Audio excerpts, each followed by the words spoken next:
Hey guys, how's it going? I'm back here with another video, and today I decided to create a new series where I'm going to be teaching you guys how to make a kind of like a blog in ReactJS using NodeJS for the backend and MySQL for the database.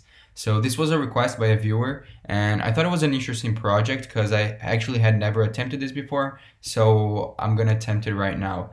And I created this basic model on wireframe so that you guys can have like an idea of what I'm probably gonna do. So it's gonna be like a 2-page, no, actually like 3 pages, because you'll have the main page, the right post page, and whenever you click on a post, it's going to go to another page which is going to have the individual post with like all the information from the blog post.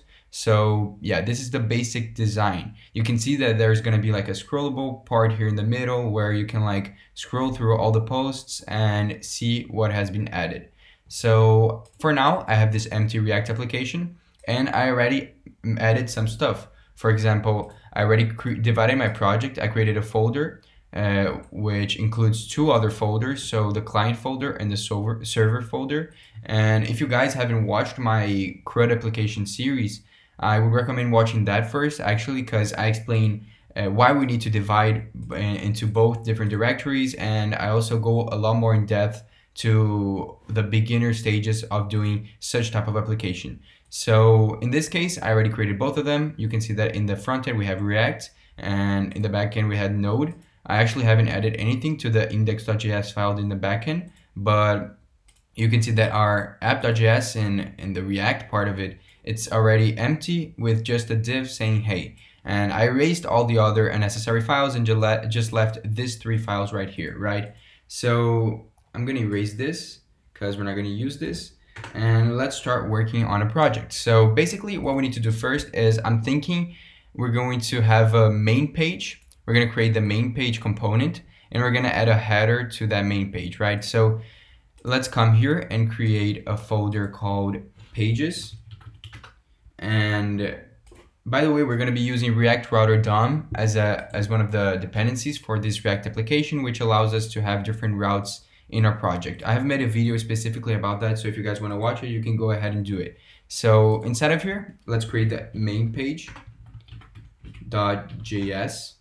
And let's already create the create post.js. So we're going to have 2 files for 2 different pages. And from the app.js, we're basically going to render the routes and tell them to focus on these 2 pages right here. So let's use the built-in shortcut in Visual Studio Code to create a functional component. And you can see that now it created the main page component. So inside of here, let's divide it as, let's create actually a class name. So class name equals to main page. And let me think. Yeah, in the main page, we're gonna add a header.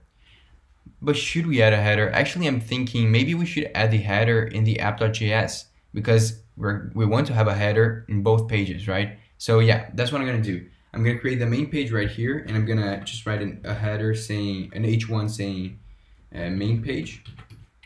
And let's go to the create post and create the components as well, and give it a class name of create post, and add a h1 of create post. By the way, when I say header, I don't mean this. I mean like this, so like the nav bar. So just to clarify. So we can see that we created our 2 components, and now we need to add the header on the app.js file. So let's come here, and inside of this, let's actually remove this.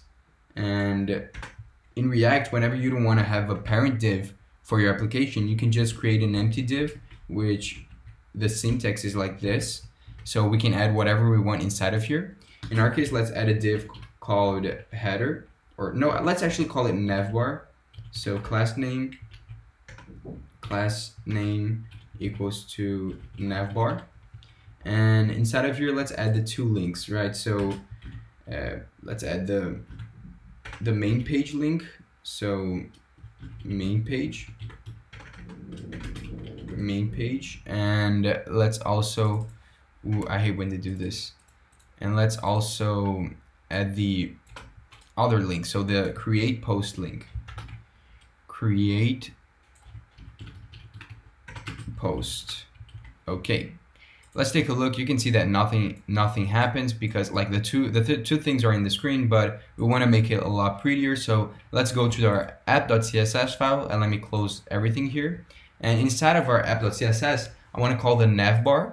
So navbar, and I want to give it a width of like 100% to take up all of this screen, and a height of like, I don't know, 80 pixels.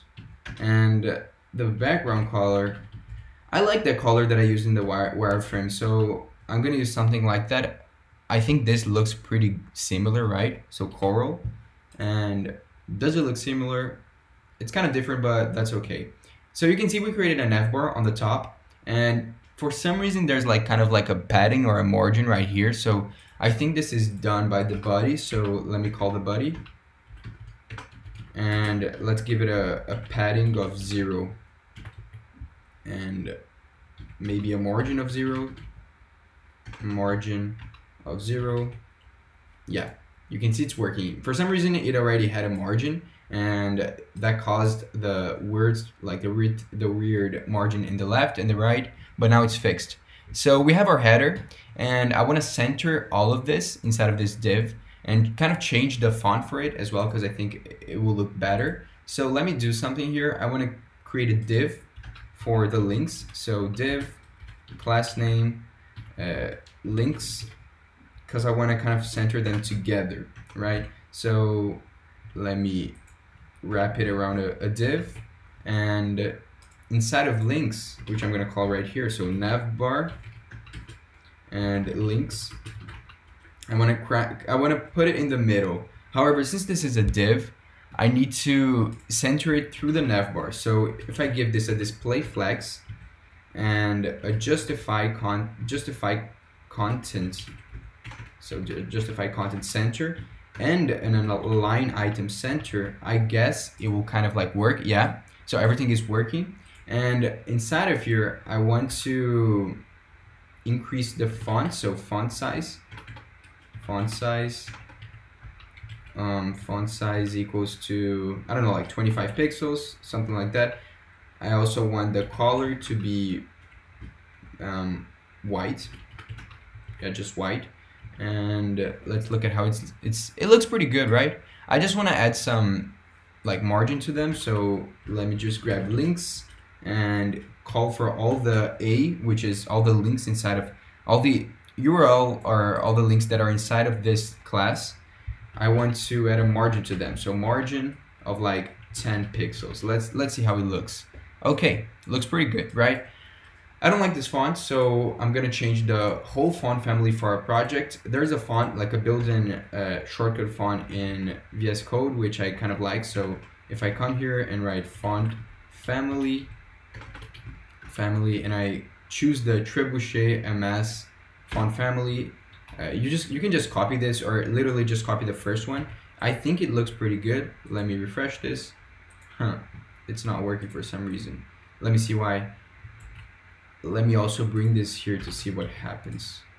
Yeah, now it's working. I don't know why it didn't work here. Probably because due to like some weird stuff, but okay, you can see that now everything changed, and I want to add some animation to this links. So basically, I want to grab the link, and whenever I hover it, I want to change my cursor to pointer, so that it kind of like gives an impression that it is a link. So pointer, and maybe add a weight to it. Let's see, font weight. I want to make it a little bit larger, so let me just write larger.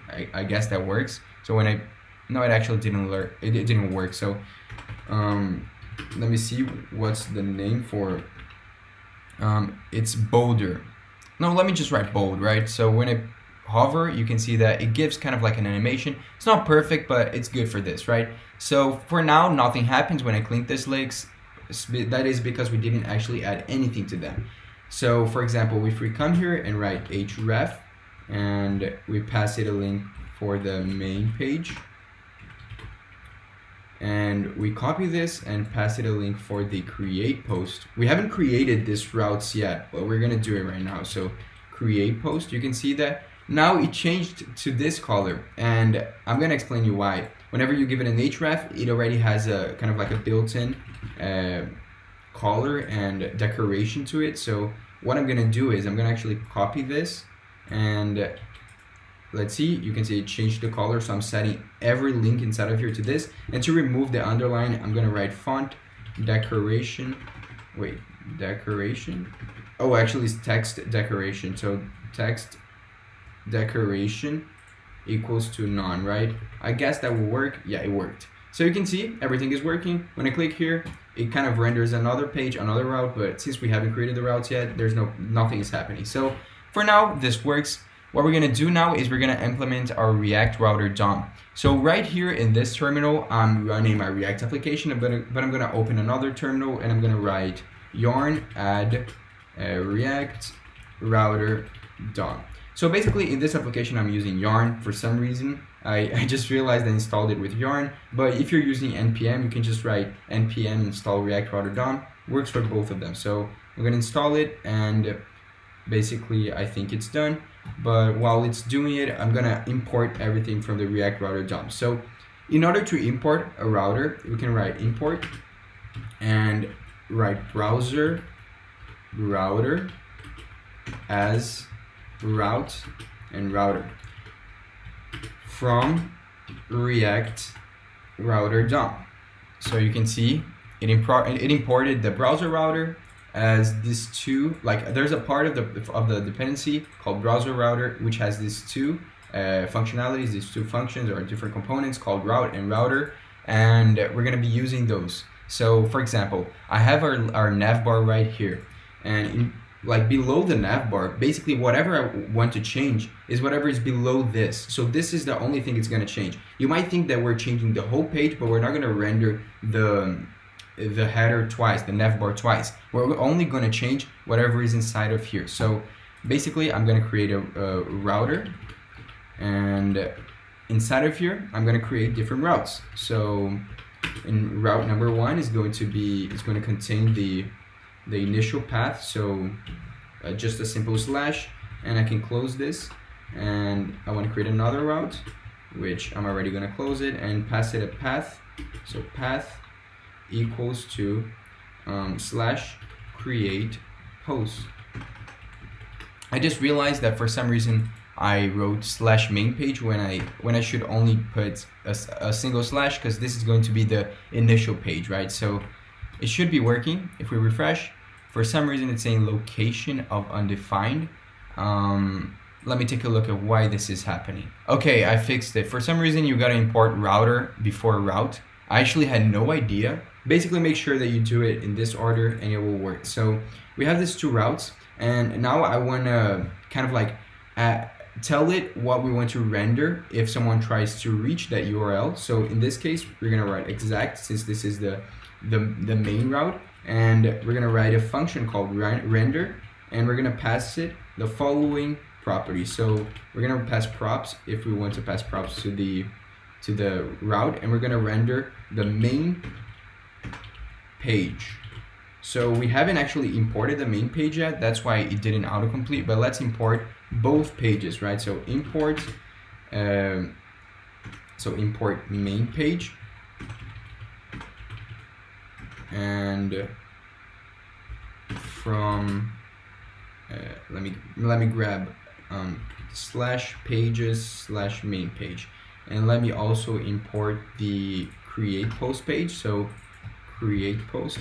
While I'm doing this, I also wanted to say, like, I'm gonna try to keep this small videos. So in this video, I'm gonna be actually checking how long we have been so far, and if we still have time, I'm gonna be working on starting the backend, right? So let me write here create post, and it should work. So you see we are in the main page, and if we actually I didn't tell it to render the create post.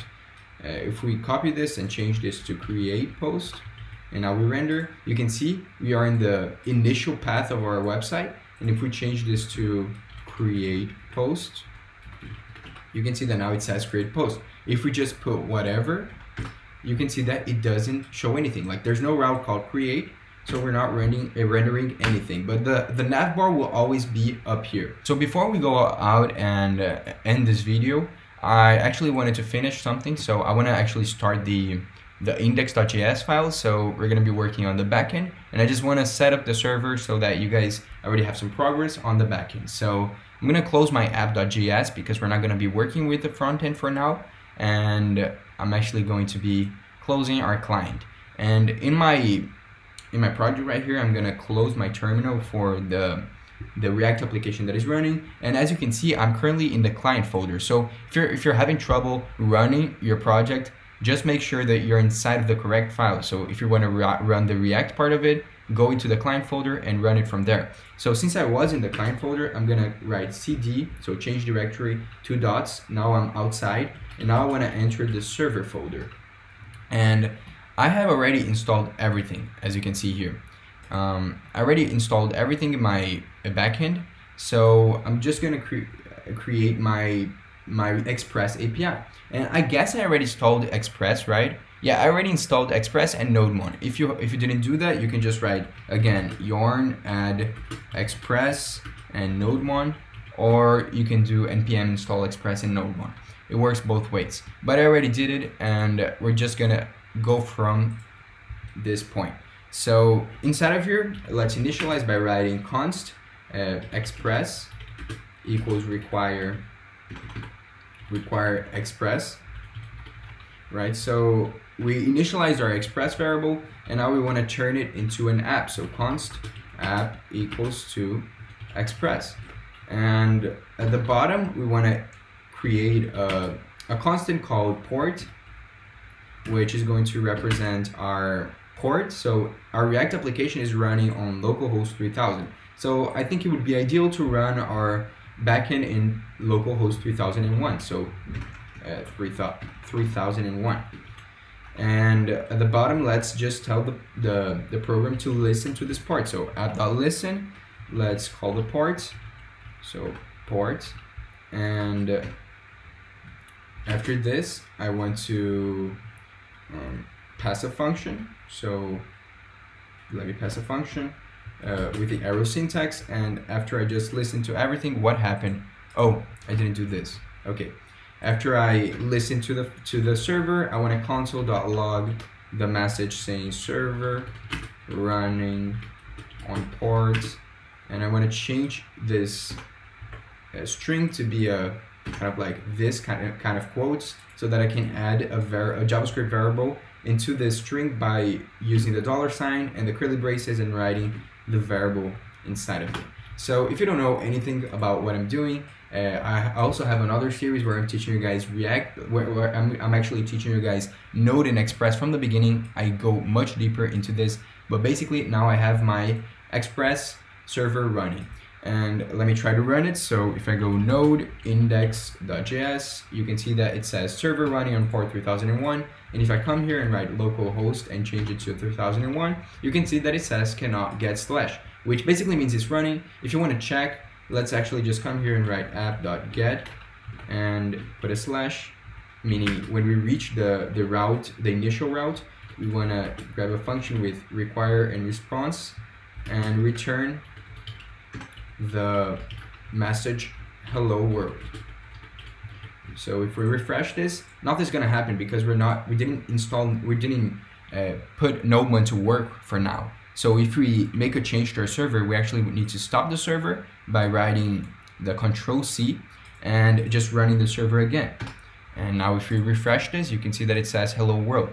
Basically, again, if all of this is confusing, I have tutorials more in deep in each subject, so I just wanted to set up in this video so that when we come back, we go from this. And in the next video, I'm going to be talking more in depth about building all the routes we're going to be working with, so making all the get, the put, the post, and the update requests. So basically, we're going to be building more of the backend and doing some stuff in the front end as well. Also, in the beginning of the next video, I'm going to be showing you guys how to configure Node1, so keep around to see more. And I hope you guys enjoyed this video. I hope you guys stick around for the next videos of this series, I think this series is going to be really awesome because I'm really excited to build this project. And if you enjoyed, please leave a like and comment down below what you guys want to see. Subscribe if you want to stick around, and I see you guys next time.